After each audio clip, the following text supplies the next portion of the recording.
course, let's address the flashes that you saw on the screen, and Varinder is also with me. We are joined by Ramesh Abhishek, Chairman of Forward Market Commission. Mr. Abhishek, morning.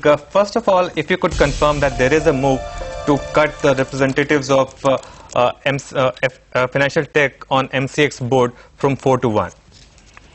See, we have issued a revised guideline on 13 September that the proportion of shareholders of the board of directors of the exchanges will be in proportion to their shareholding, which is a maximum of 26% after 5 years of operation. So half of the board of directors is independent, and out of the shareholder directors, the other half will be institutional investors, and the anchor investor will not have more than 1/4 of the number of shareholder directors. So that applies to all the exchanges. Yeah. So, Mr. Abhishek, in that case, shouldn't there be a cap on the shareholding itself as well? I mean, apart from the cap on the board members? No, there is already the government policies there from 2008 and 2009 prescribing a cap of 26% on the anchor investor after 5 years of operation of the exchange. In the beginning, it can be 51%, then it has to be brought down to 40%, and in 5 years, it has to be brought down to 26%. So that policy is already there. Mr. Abhishek, this is Varinder. Okay, one small clarification from you. As you said, the guidelines which came, they clearly said the representation of the anchor investor on the board of exchange shall not be more than the proportion of their shareholding. Few people in the market believe that this, 26% of the anchor investor holding will be on the total number of, directors in the company. But I understand from what you said, it will be on the 50% of the directors in the company. Yeah, that's correct. Actually, at least half of the number of board of directors has to be independent directors. So that is already there in the policy. And out of the other half, it will be in proportion. We have said that at least half of that should be institutional investors that we have defined as per the policy of the exchanges. And the share of anchor investor will not be more than 26% or whatever it is. Yeah, so the closest example, of course, this is for the entire commodity exchanges as a whole, but the closest example which comes to my mind will be, of course, in MCX, where there were 14 members. So if I understand what you said, half of will be the institution and half of it will be, under which 26% will be the role of anchor investors. So 7 into 26%, which leaves us with 1.7 or 1.8. That could be the representation of, FT promoters on the board of MCX, right? Yes, as a matter of fact, if any exchange has only about 14 members on the board, then half of that 7 will be independent.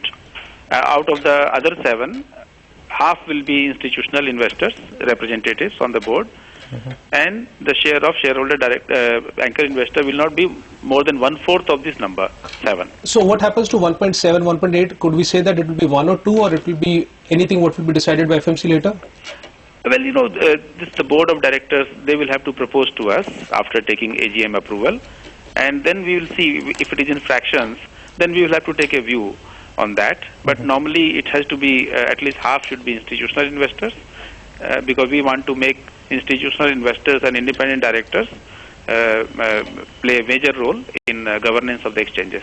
Mr. Abhishek, the other story that we are following is that there may be a show cause notice to financial tech directors, 3 of them. If you could confirm that. As we had said earlier, that we have been working on this. We had asked for some show cause notices to MCX also, and we had written to NACL board also. And now we are all working on to see whether these people are fit and proper. So we are working on it. Sir, one thing, what was the reason of this board reconstitution? Of course, the fit and proper issues were going around, and as you said, you have been working on this for a long time. If I understand it correctly, whether this fit and proper guidelines either come or not, which is a separate issue altogether, but with this, the power of the anchor investor or the board of any commodity exchange will come to a standstill. As you said, 1 out of 14 members will have nothing. So the entire power in order to run the board will lie with institutions or the non-executive directors. Actually, as you are aware, the stipulation that at least half of the directors should be independent has been there for a long time. And from May onwards, we have been revising these guidelines to make them more conforming to better corporate governance on exchanges. And we have been considering that how to improve the role of institutional investors on the boards, because we have found that they are not very active. Many of them are not represented properly. So I think that role has been strengthened. And we have also further strengthened the role of independent directors in the board and various committees of the board. So if I look at the current board of directors of MCX, out of 4 what they were nominees, 1 has already resigned. So could we expect more resignations before that September 30th deadline what you have put ahead? See, so far as we have made it very clear that we want at least half of the directors as independent, and out of shareholder directors, at least half should be institutions. So the number of directors that a anchor investor can have has to be limited to its proportion of overall shares, which will be from the half of the board, not from the full board. So one very interesting thing is that we hear that the showcase notice will go to Mr. Shrikant Javalgar also, who is currently the managing director and CEO of MCX, and he's also a nominee of FT on the board of MCX. In that case, will that is that right to say that we could even see one FT nominee who's the chairman and CEO of MCX, eventually resigning very soon? See, the MD of any exchange is not the nominee of anchor investor in any exchange, because MD is selected by the search committee constituted by the board of directors, and they are appointed out of many candidates. So MD is not a nominee of the anchor investor. Yeah, Mr. Abhishek, one final question. How will the investors be paid back now? I mean, will there be attachment of any of the assets? Will there be any personal liability or corporate liability of promoters, directors? How will this issue be resolved now? As you know, this government is working on this, and there is a committee which is going to take a view, and they will make recommendations to the government. I think we have to wait for that. Okay, sir, last question from my side. Okay, if we see the M&A guidelines of stock exchanges, they are very different from a commodity exchange and a normal exchange.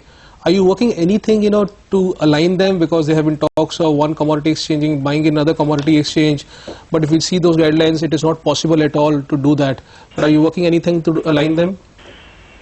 Actually, this policy of national exchanges was, drafted in 2008, revised in 2009. I think we would like to review many of the provisions after some time when things stabilize here a bit. There are many issues that need to be relooked, and we'll definitely review the entire policy from a number of angles.